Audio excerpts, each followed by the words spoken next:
আসসালামু আলাইকুম, মনি ভিলেজ কুকিংয়ে সবকে স্বাগত।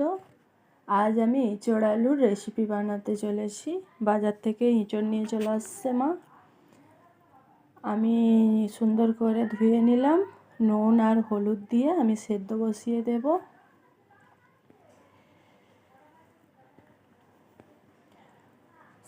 সেদ্ধ হয়ে ঢাকনা দিয়ে দিব। সেদ্ধ হয়ে আসলে দেখাবো। সেদ্ধ হয়ে গেছে, আমি ঢেলে নিলাম। পেঁয়াজ, টমেটো আর ধনেপাতা কুচি করে নিয়েছি। এবারে তেল গরম করতে দিলাম, দিয়েতে আলু ভাজবো। আলুটাকে সুন্দর করে কেটে ধুয়ে নিয়ে এলাম।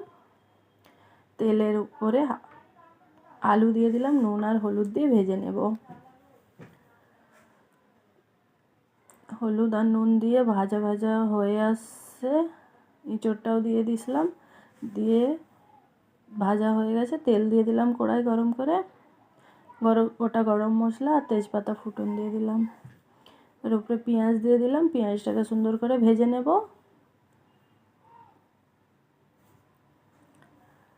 এবারে আদা রসুনের পেস্টটা দিয়ে দিব, দিয়ে ভালো করে একটু নাড়াচাড়া করে নেব।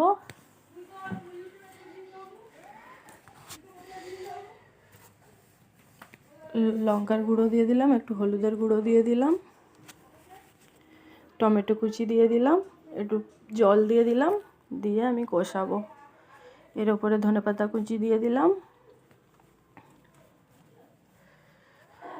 তেল ছেড়ে আসছে, এবারে আমি ভাজা আলু আর এঁচোড়টাকে দিয়ে দিলাম, দিয়ে সুন্দর করে আমি কষিয়ে নেব। কষানো হচ্ছে, আমার কষানো কমপ্লিট। এবারে আমি একটা জায়গায় জল গরম করে রাখছি, আমি এর মধ্যে দিয়ে দিলাম।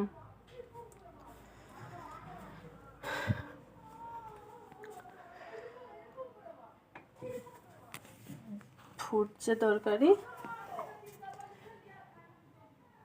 এর উপর থেকে আমি ধনেপাতা কুচিয়ে দিয়ে দিলাম।